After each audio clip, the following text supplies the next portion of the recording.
जय हिंद दोस्तों, स्वागत है अपने इस YouTube चैनल में। दोस्तों, आज के इस वीडियो में हम कक्षा 12 के विद्यार्थियों के लिए सिविक्स यानी बच्चों नागरिक शास्त्र के इम्पोर्टेंट क्वेश्चन लेके आए जो कई वर्षों से परीक्षाओं में पूछे जा रहे हैं। तो आइए देखते हैं बच्चों।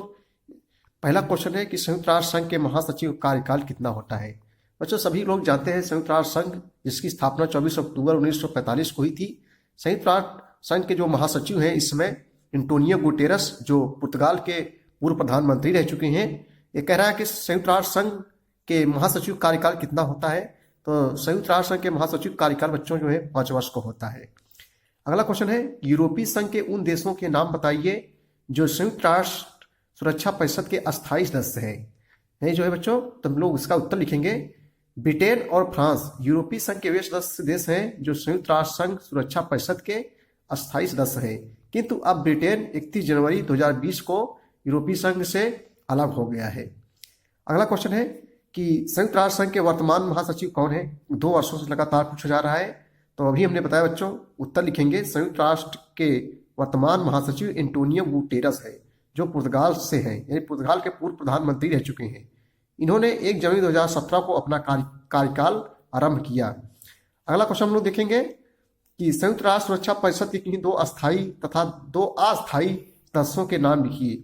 संयुक्त राष्ट्र सुरक्षा परिषद के किन्हीं 2 अस्थायी तथा 2 अस्थायी सदस्यों के नाम लिखिए। तो हम लोग उत्तर लिखेंगे ब्रिटेन और फ्रांस।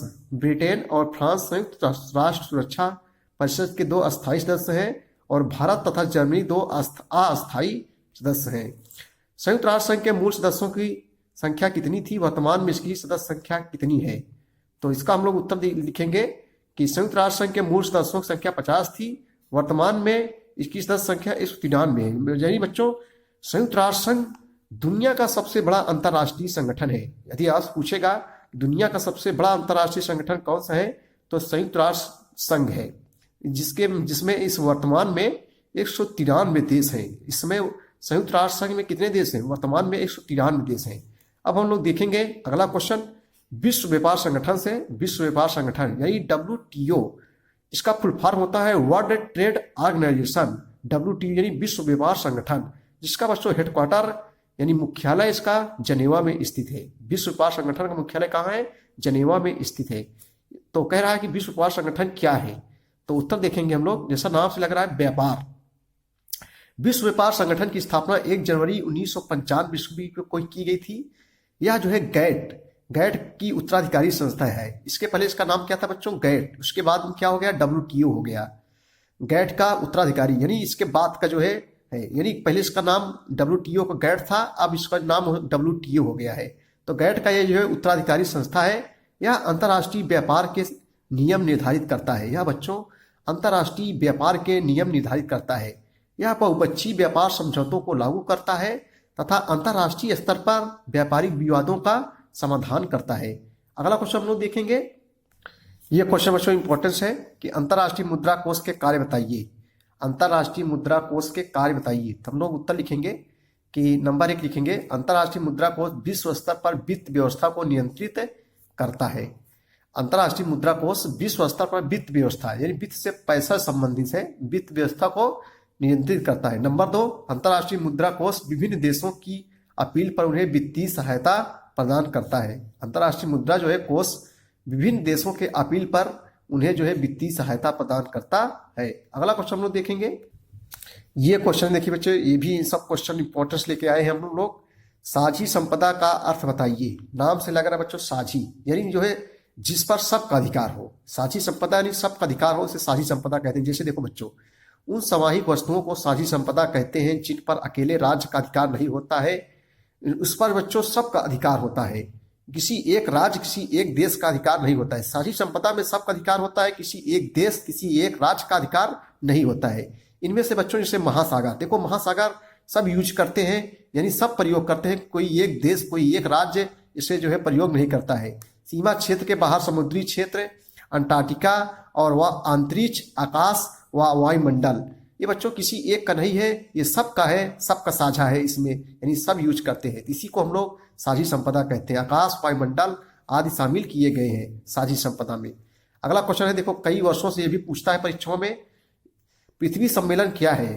पृथ्वी सम्मेलन क्या है? तो संयुक्त राष्ट्र सभा द्वारा पर्यावरण व विकास से संबंधित विश्व आयोग, जिसकी अध्यक्षता जो है बर्टलैंड ने 1983 ईस्वी में की थी, ने अपनी रिपोर्ट 1987 में प्रस्तुत की।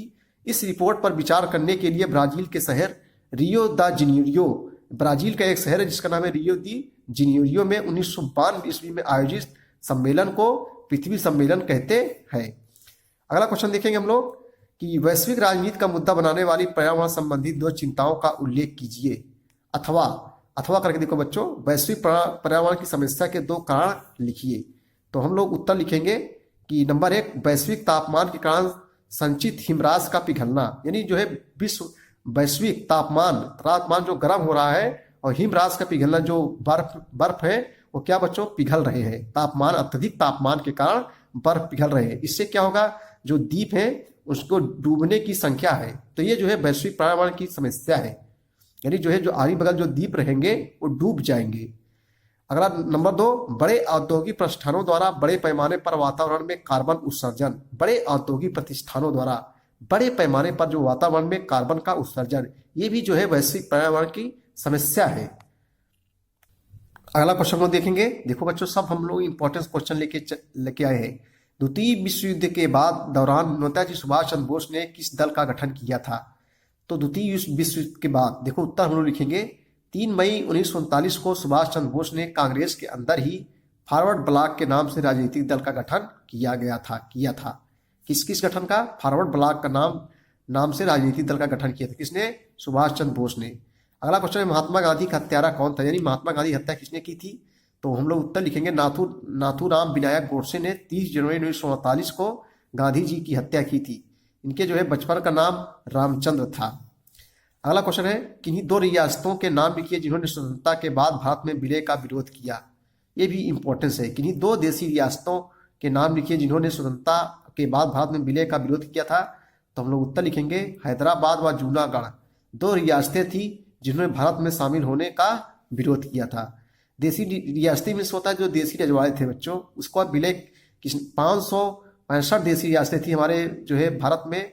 तो सरदार वल्लभ भाई पटेल जो हमारे देश के गृह मंत्री थे, इन्होंने देसी रियासतों को विलय करने में इनकी महत्वपूर्ण भूमिका, यानी इन्होंने ही 565 देसी रियासत को विलय किया था भारत के संविधान में। तो यहाँ पूछ रहा है कि इन 2 रियासतों के नाम लिखिए जिन्होंने स्वतंत्रता के बाद भारत में विलय का विरोध किया था। तो उसका नाम है हैदराबाद और जूनागढ़।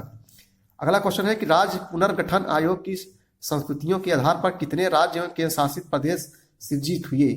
तो हम लोग उत्तर लिखेंगे कि राज्य पुनर्गठन आयोग ने अपनी रिपोर्ट 1955 में प्रस्तुत की थी और आयोग की रिपोर्ट के आधार पर 1956 ईस्वी में देश को 14 राज्यों और 6 संघ शासित प्रदेशों में बांटा गया बच्चों।